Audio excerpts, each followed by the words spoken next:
to the astro forecast for the week of January 10th to January 16th. This is going to be a very murky week. Mercury is going retrograde. We have the sun joining Pluto, which is very intense. And we have a couple of Neptune aspects, which are making things a little bit a little murky is what I'll say. It's a murky week. So we're going to start off the week Monday, January 10th, with a sun sextile to Neptune. This is a lovely aspect, albeit not a very strong one, but it's still very lovely. And it's intuitive, it's creative. It's really, the sun is our vitality, our egoic kind of, how do we feel about ourselves, our identity. And Neptune is intuition. It is in this kind of way. Sextile is 60-degree angle. It's considered a very harmonious, not very harmonious, but pretty good stuff. And when we think about Neptune, that's intuition, it's one love, it's devotion, idealism, it's this kind of this ethereal quality to it. So when we have the sun sextile to Neptune, we feel very intuitive. We're getting these amazing downloads. And the sun, remember now, is in Capricorn. So these downloads are helping us to kind of come into our self-mastery. These downloads are helping us to live our soul purpose on the outside, right? And who we are on the inside coming through on the outside and creating kind of some structure around those intuition, those intuitive downloads that come from our soul. So this is a lovely day. If you're a creative type, if you're artistic, if you're a writer, this would be a great time to write. And this is a really wonderful day to pay attention to your soul nudges about your soul purpose and where you are heading this year. Now, as Tuesday, January 11th rolls around, we're going to have some aspects that are kind of in play for the whole week, but I'll talk about those as they come in. This one's going to have a few days before and ahead too. So we're going to feel this one on Sunday, January 9th, and all the way to probably Wednesday, Thursday as well. And this is Mars square to Neptune now. So Mars is in Sagittarius, so it's a fire sign. And whenever Mars is in Sag, this is like it's fire is also rules kind of the spread of the variant, spread of diseases and viruses and things like that. So Mars in Sagittarius, this is, another reason why Omicron is just kind of going nuts in the collective, and it's reflected in the astrology, which I think is quite interesting. And then square to Neptune. Neptune is also healing, hospitals, things like that. So there's going to definitely feel like an overrun of, there's not enough supply here to help out with hospitals. On a personal level, there's definitely going to be about this feeling of like we're confusion. Our energy doesn't have an outlet. Neptune diffuses, right? It's not energizing, it's diffusing, it's ethereal. We just want to lay about and be lazy when Neptune is coming in. So this is energy that has nowhere to go, right? Almost kind of frustration. And it can feel very lazy. You can feel like you're drained of energy today, especially. And again, remember Sunday, Monday, Tuesday, Wednesday, Thursday, you can feel this. So if you're feeling like you don't have a lot of energy right now, even though it's the second quarter of the moon where it's gaining in light to that full moon in Cancer happening on Monday, this energy is diffusing. So it's almost feeling like low energy, maybe feeling weak or discouraged, confused. This can also lead to guilt, where you're feeling like you're not enough, or, maybe you set your New Year's resolutions and they're not already coming together, or maybe you've already broken them all. This is a time for compassion for yourself and using that beautiful sun sextile to Neptune to kind of go, where do I need to readjust? Right? That's the Mercury energy that's coming in right now, because Mercury is going to go retrograde this week. So where can we readjust our resolutions or the things that we wanted for ourselves? Because what you wanted for yourself at the beginning of the year is still there, right? I'm going to urge you not to give up on it, because this energy wants you to give up, right? You're like, oh, screw it, I'm never going to have it. And it's never going to happen. And that's not true. It's just that you're getting frustrated because you're not, the underpinnings of why you do what you do hasn't been addressed, right? So that's going to be, why do you do what you do? Let's say you want to go to the gym, but you haven't been going to the gym, or you want to eat better and you haven't been eating better. What's the payoff for not eating better? What's the payoff for staying the way you are? Is it comfortable? Is there connection involved? Does food equal emotional support for you? Where does that serve you? That's what this energy is really asking you, is to kind of go to the depths of it. And Mercury is going to help you with that. So this Mars square to Neptune can make you feel frustrated today and that your agenda isn't going to get done. This is not doing energy. This is I'm doing and doing and doing and nothing is happening. So on Tuesday, Monday, Tuesday, Wednesday, I would say give yourself a break. It's going to be a day where you're busy, furiously busy, but your to-do list isn't budging very much. And that's okay. And then January 14th, Friday, is Mercury, the planet of communication, coordination, our thought processes, our relationships is going, and it's kind of like immediate relationships and siblings and neighborhoods and things like that, sort of kind of our immediate environment is going retrograde. So Mercury, my Mercury is being aspected right now in my personal chart, square to Pluto in the sky. And that's a once in a lifetime aspect. So you'll notice that I'm stumbling over my words. I know what I want to say, but it's almost like my brain and my mouth aren't connected. And I'm just giving myself compassion. I know what I want to say and it's coming out. So thank you for your patience as I navigate this lovely aspect. So as Mercury is stationary retrograde, what that means is he's now slowing down to go slower than the Earth. So it's in the sky. It almost looks like he's kind of standing still. And now he'll appear to go backwards each night in the sky. And that's just because the Earth is speeding up, not speeding up, but Mercury is slowing down. The Earth is going faster than Mercury now. And when that happens, what it means symbolically in the astrology is that Mercury is now turned inward. His effects is now kind of inward, of reflecting, reviewing, reassessing, realigning, all those words. So Mercury again is coordination, speaking, communication, all that kind of the way that we connect with our world, if you will, and the way that we process thought. So if we're now meant to go inward with it, it's meant to slow us down. And he's going retrograde in an air sign, which is Aquarius. Oh my goodness. Aquarius rules the internet, technology. It's the stuff that kind of goes through the air and we're like not sure why or how. Like, how does the internet come into my computer? I don't really understand that technology. The World Wide Web, like how does that work? That's Aquarian. And it's also the spread of the virus. So virus spreads through the air, right? We're like not really sure. Is it droplets? Is it coughing? Is it through the air? We kind of know that it's through liquids and solid or liquids and touching things and stuff like that and getting into our nose and mouth. But there's going to be that aspect of this too. It's kind of, I actually feel like there'll be more technological advances at this time as we slow down to kind of see and learn things. So where Mercury is starting the retrograde in Aquarius, and he's going to move into Capricorn. So by the time this ends on February 3rd, he will be at the 24th degree of Capricorn. So we have been in retro shade since January 3rd, I think it was, the beginning of January. And what that means is that Mercury has already been slowing down for the collective. So we've been sort of noticing, maybe you've been noticing technological issues or speaking, the way that you're thinking or the way the words are coming out of your mouth just might be a little bit different. And if you were born with Mercury retrograde, you are home. This is a coming home for you, right? It's not a big deal because Mercury was you were born with Mercury retrograde.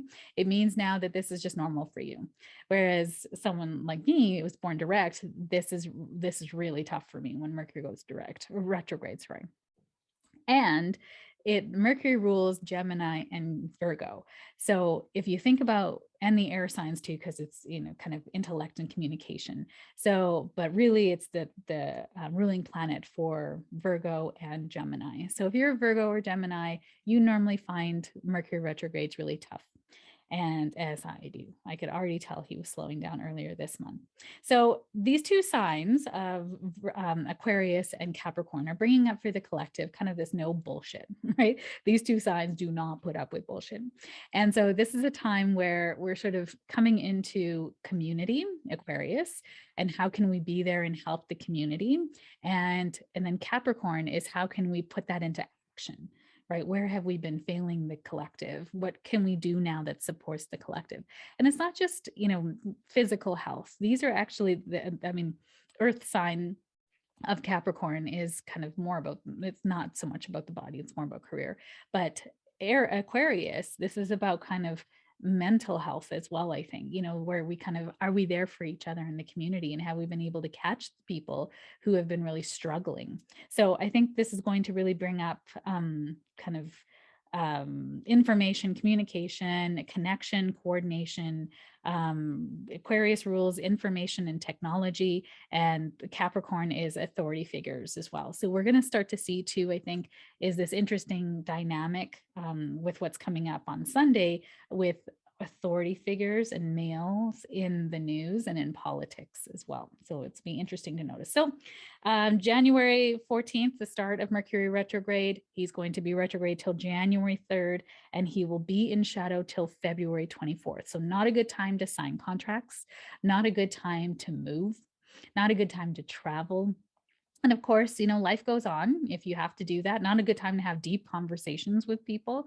There's a lot, can be misunderstandings, or you can have conversations that are trudging up the past, maybe for healing, but always check for understanding, and active listening is really, really imperative when we've got Mercury retrograde.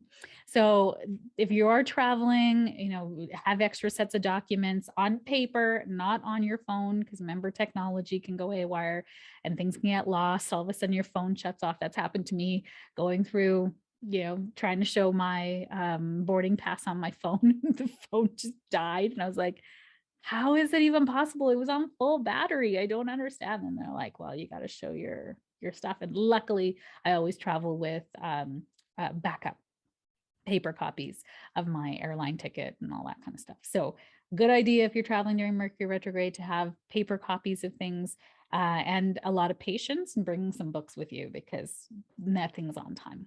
And this is also, I got the nudge too of flights being canceled as well, and more flights. So if that's something that affects you, bring a lot of patience, have some backup plans, and just be ready. And Mercury rules coordination too. So if you're finding yourself bumping yourself, or, stubbing your toe, or hitting your extremities on things, Mercury retrograde, it's okay. Just be more deliberate with your action and see if you can kind of stave off some of those bruises. And on Friday night at 6:30, so on January 14th, I'm holding a full moon in Cancer workshop, if manifestation workshop, if that's something that's interesting to you. $27. I do it on Zoom live, and a replay is sent out after the workshop, so you don't have to attend live. You still get it. It comes with a handout, and that helps with manifestation. And I do the astrology according to each sign, so you'll know how it affects your sign as well. This is the first full moon of 2022, so there's a lot of kind of ending still from 2021. The seeds that were planted in July of 2021 is going to be coming to fruition at this point in time. So I like to explain all of that. The actual full moon in Cancer isn't until Monday, so I'm not going to get into the astrology of it, but it's a big one. It's a big one. It's important. And then Sunday, January 16th. This is a big day. It happens once a year, and it is intense. And this one will be, I believe, the last one that it will happen in Capricorn. Yes. So for a long time. So it's Sun conjunct Pluto. And Sun conjunct Pluto. So Sun goes around the zodiac every 365 days, and he meets up with Pluto once a year. And Pluto is now at one of the last degrees of, not last degrees, but like 26, 27 degrees. I'm not quite sure, but towards the end of Capricorn. And he's going to move into Aquarius in 2023 for a time, and then come back and then move all the way in 2024. So we might have another conjunction. I should have looked up those dates, but this is a big one because it happens once a year, and we're going to feel it 5 days ahead of time. So we will feel it on the 11th of January to the 21st of January, at least, if not more. And Pluto is the sign, or the planet, of transformation, death, rebirth, and revolution. It's intense. He's an intense guy, right? And his purpose is to help change things for us, help us to transform, to transcend, right? He's the shadow. He represents the shadow. And in Capricorn, it's about self-mastery. This is about authority figures? Where are we being the authority for ourselves and for the collective? Where are we following our soul's mission, right? Capricorn rules kind of that top of the chart, that 10th house usually. And that's where, we shine our light into the world to help and be of service in some way. So Pluto is asking you, where are you not being of service? Where are you holding yourself back from being of service because of judgment or worthiness or doubt, whatever? They're all kind of the same thing, if you ask me, because that's all, there's something holding you back from being your true, beautiful light self that you came here to be. So this sun, just nice and light, right? Nice and light for a Sunday brunch. Not so much. We're going to feel it all this week and all next week too. And the sun is our vitality. It's our egoic self. It's the way we feel about ourselves as an identity, right? It's our kind of our divine masculine. And Pluto being in Capricorn as well, it's this kind of authority figures and who do we look up to, and what do we need to release then to kind of step more into that place of being maybe our own authority into the world, or being looked up to in our own right. Because every one of you has mastery in some area that you have come through in your past, and you know better than anyone else because you've lived it. So it doesn't mean that someone who hasn't gone through something similar doesn't have their own experience, but you have your experience. And the people you would help with that is uniquely, they're divinely guided to be with you. There's an attraction, a magnetism to help you. So I remember being at a psychic fair one time. I used to do fairs a long time ago. And there was like 40 of us at this psychic fair. And this lady came to see me specifically. And, there's 40 of us. There's tons of people at this fair. And she sat down in my chair, and she had all these tattoos, and she had short hair, shaved, a bunch of earrings up her ear, totally like not me at all, but so badass. She was so badass. And she sat down in my chair, and I did a reading for her. I was like, oh my God, you're a medium too. You're a psychic medium. Why aren't you doing this work? And she's like, well, nobody looks like me. Like, who would come to me? I was like, look up and down this line. Does anyone look like me? I was the only East Indian girl there. I was the only one wearing red. Purple is like the color in our, in the intuitive world. And I'm like, why would you come to me? She's like, because you were wearing red. And I said, well, that's interesting, right? You were attracted to me because red is actually a very grounding color, right? And I love it. It's a passionate color. It's my favorite color, FYI. That's why I'm always wearing it. And it's a great brand. And I said, there's no one that looks like you down here. But if you were sitting next to me, someone who looks like you would feel comfortable going to you, not me, right? Because I don't have any tattoos. I think they're cool. I don't have any judgment about it, right? I think that's really kind of awesome, right? And to each your own.